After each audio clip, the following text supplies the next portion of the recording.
Hey y'all, sitting in my sister's closet right now. Maybe like, why are you in your sister's closet? Or maybe you don't give a freak that I'm in my sister's closet. But I'm in her closet because, change of scenery.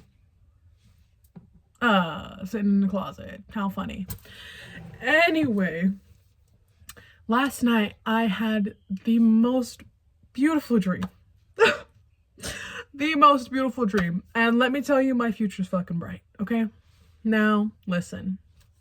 I don't know what's been happening with my dreams, but my dream's been crazy, okay? But in this dream last night, and I promise I have something important that I'm gonna talk about after, but this is important too, okay? Let me share with you my dream. I had my own apartment. It was this beautiful apartment. It was like a luxury apartment, right? Nothing too crazy, but it was an apartment. And I had a studio in my apartment for my work. And I guess I was like a beauty guru or something. I don't fucking know. Okay, I don't fucking know. But I was in my dream and I was there with my dog, Charlie. Right? He lived with me. And this made me really happy in my dream, except he was being bad as freak. So I was taking him in because like the entrance, you go into the lobby, right? And he was running through everything. And I was like, Charlie, Charlie. Whatever. We get inside my apartment and I have chefs there to make me smoothies at my pleasure, at my dispose. I don't fucking know the word. Anyway, there were chefs there to make my food and I guess smoothies. I guess they could like go up and down each floor. It was like a bar, but they like moved in like elevator. Like the whole bar was like elevator and they were stopped at my apartment. So I was like, okay, well, I don't really want a smoothie right now. But they got out from behind the bar, came into my house, and then some BS was happening. But then, boom, time skip. I'm hanging out with this girl who, she was super, I'm not judging her, okay? In my dream, this is how she was described. She was super cringy and the UGIS of the fucking, her high school, right? Whatever. Not the UGIS, but she was one of like the girls that was like made fun of. I don't even know, right? Loki giving, I don't want to say it was giving me in high schools. I did not think I was UGIS, but whatever.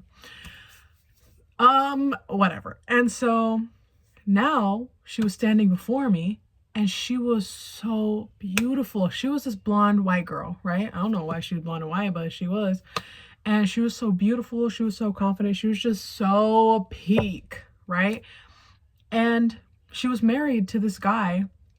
He's a really good guy. He's like the love of her life. Like they're perfect for each other. He gives her everything she wants. Like they build, right? And they were showing me their house and their life. And I was like, this is what I claim for myself. Tell me why we went to their backyard. They were over there frolicking, being in love somewhere else. And I was like looking, and this was the most beautiful part of my dream. I promise you, I was looking around their huge ass backyard. And it was so green and just, I don't know how to explain to you, but the view was like I was actually in heaven. And I'm like, like if heaven was just the most loveliest nature, openness, like the air felt right. It felt peaceful. I was like, why am I ascending right now? Right? Okay. Literally tears are in my eyes because of how beautiful this dream was. I woke up like, no, I want to go back. Anyway, it was so beautiful, so green, and there's so many trees, and just you could see for miles and miles. I don't even know how to freaking put this into words. It was so beautiful. And then I turn around and it's like everything is green, but then there's some snow. It wasn't actually snowing, but it was like the snowy like view, like a snowy landscape, and I'm like, where am I right now? This is getting too beautiful, right? But I wasn't freaking out in my dream, because in my dream I was genuinely in awe. And I was like, I didn't even say anything because it was so beautiful. And they had like this whole play thing in the backyard, and I'm just like, wow. And so basically I was standing there taking in the view, like, this is beautiful. And then I look at them and they're just standing laughing with each other, like on a hill or something.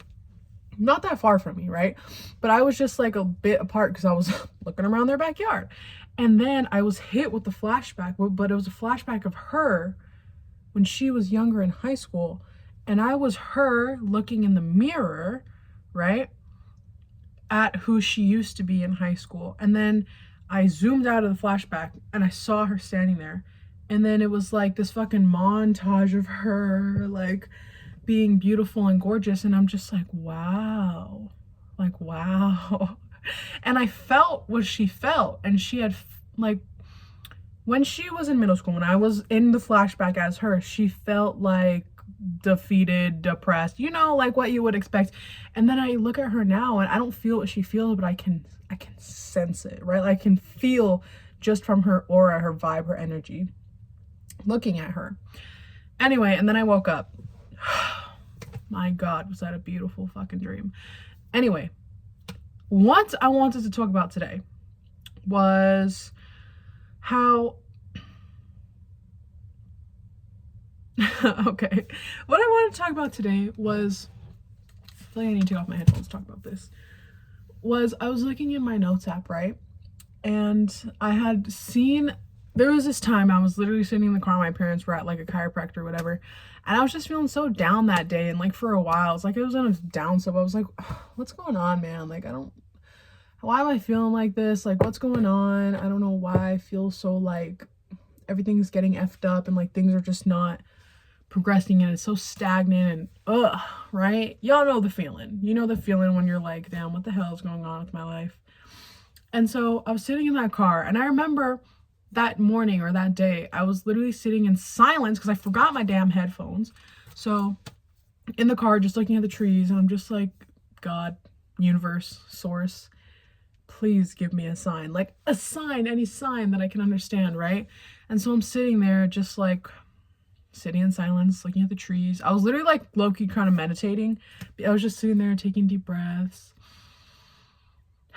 because I was like, you know what, fuck it. I just feel like if I don't start taking deep breaths right now, I'm gonna start crashing out and overthinking. And so then I take my deep breaths and then I just like feel like I should look down. So I look down and mind you, I'm inside the car, got inside the car from my house, went straight out my house into the car, was in the car the whole time. And then they parked. And I looked down, there's a black ant crawling on me, right? And I'm like, what the hell? And I wasn't like, ugh, an ant, because I'd be like, ew, why is there an ant on me? But I was just like, what? Immediately I was like, okay, let me Google what the spiritual meaning of a black ant is, right? And it represents auspiciousness and something else. Go Google it. Just go Google it. Ask Siri real quick because I kind of forgot. And wealth and basically the point of the black ant, what I saw when I was reading, that really stuck with me was that black ants, or just ants in general, are very organized. So even when they get unorganized, they always find a way to be organized again, right? Organized, get unorganized, unorganized, but they can always get organized again. And so when I read that, it literally hit me in my soul and I was like, whoa. And you may be like, girl, what the hell does that mean? Like you were unorganized? Not that I was unorganized, but in that moment, I understood the message that was sent to me through this little fucking black ant, right?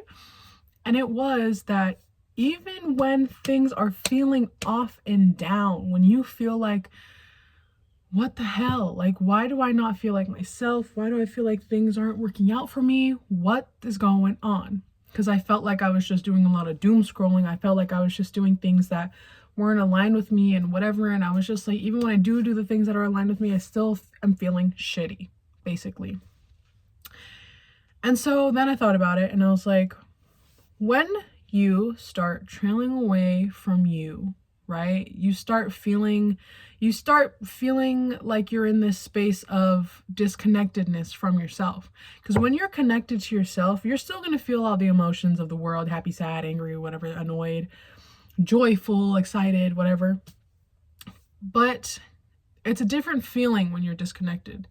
When you are connected, you still feel like, okay, when things get hard, yeah, I'm stressed out, or yeah, that pissed me off, but I still feel good because I am still me. I'm still connected to me, to what I'm doing, and you know. But when you get disconnected from yourself, you feel like you're just in a space of floating, and you feel just like gray, You're in the gray space, man. Gray space. And when you're in that gray space, you can always come back to yourself, which was the message. When ants, they're very organized, but even when they get unorganized, they always find a way to organize themselves again. It's a cycle. You will be you. Sometimes you may stray away from you, right? But you can always come back.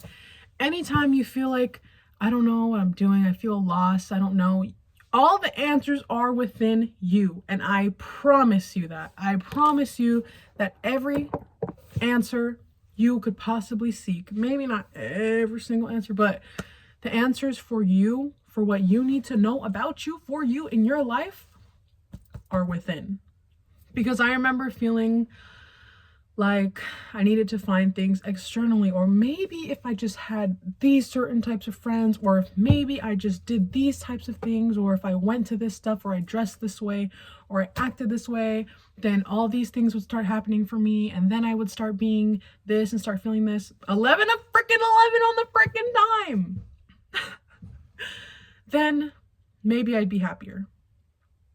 But when literally God or the universe and my higher self literally showed me that that was dumb as hell, and that you're not gonna find peace or happiness within yourself looking outside of yourself, then I realized, you know what?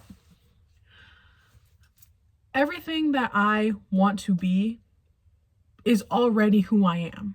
If I want to be this super successful, joyful, kind-hearted, free soul who does whatever she wants and loves everyone, and you know, if I want to be that, it's because I am already that at my core. That is because who I am. That's truly who I am.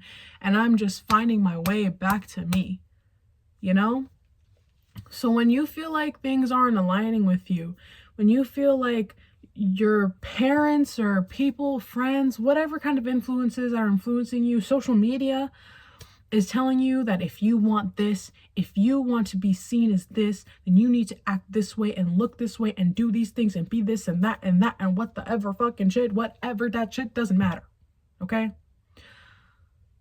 When you start listening to all that noise from people telling you who you should be because you don't know who you should be, and you're like, well, I should be like this because that's what everyone thinks is good and that's what's considered successful and whatnot, you're gonna feel super fucking depressed, because yeah, it may look good to everyone else, but fuck everybody else. And I feel like I say that a lot, but genuinely, fuck everybody else. Fuck everybody else. Fuck every single fucking person that is not you. Not in a mean, malicious way, but in a way of what you want for yourself is the most important thing in your life. Girl, baby, if you want to be a veterinarian, if you want to work a 9-to-5 job for the rest of your life, then do it. You don't have to be an entrepreneur, business owner. But if you don't want to work a 9-to-5 for the rest of your life, go be a business entrepreneur. If you want to travel the world teaching people how to fucking hula hoop, literally make it happen. Make it happen, because that's what you want to do. And if people tell you, who the fuck wants to learn how to hula hoop? I bet you there's people in Jamaica, there's people in Russia, there's people in Germany who want to learn how to fucking hula hoop from you. They just don't know that you're even offering it yet, because you don't even think that there's people who want to learn how to hula hoop from you. You know?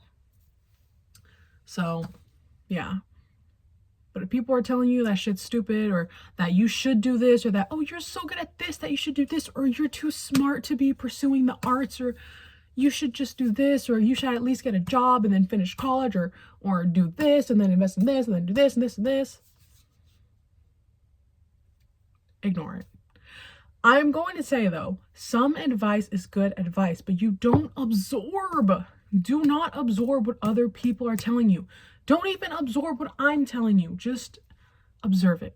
Acknowledge it. Be like, okay, yeah, this chick on YouTube right now is telling me that fuck everybody else, that I should go hula hoop in fucking Jamaica. You don't have to take it to heart and be like, yeah, you know what? Fuck everybody else. I'm gonna go to Jamaica. No, just listen and understand what is true for you. That's it. That's it. If you think what I'm saying is a bunch of BS, then that's fine. But if it's resonating with you, then it's resonating with you. And that's kind of what I had to learn, which was a lot of people think your life should go a certain way because it's what they would do if they were you. But why the fuck would I care about what other people would do if they were me when they are not me and they are them? I feel like I would only listen to people who have done exactly what they wanted to do and inspire me. But if people don't inspire me in the ways in which they're giving me advice, if someone inspires me in a way of being a kind person, but they're giving me like business advice and they're working at wherever, somewhere that I don't want to work, I'm not going to listen to them. I'm not going to listen to them. If someone is giving me advice about school and about all this and this and that, like, oh, you should go to college and get your degree and then do this and internship and do that and that and that, but they're doing something that I don't want to do, then I'm not going to listen to them. But if somebody who I think is very, very, what's the word? Very, very charismatic and has great talking skills, if they give me advice on how to be more social, then I'm gonna listen because I like that trait about you. So they're giving me advice on the trait that I like, and I can observe and be like, oh yeah, that's a good talking point. Or I could be like, that works for you, but I don't think it works for me, right? Anywho, that's kind of all I've got to share with y'all today. I feel like I have a hard time titling my YouTube videos, but hey, what should this one be called? I think I'll call it The Black Ant Theory. But that's like gonna throw so many people off and they're gonna be like, what the fuck is this girl talking about her fucking dream and giving me fucking advice and shit, and I just want to know about black ants. All right, maybe I'll title it oh, fuck everybody else. Ooh, was that kind of crazy? Nah, nothing's too crazy for me. Okay, some things are too crazy, but we won't talk about that right now. Anyway, bye from me in the closet. Catch you on the flip. Love ya.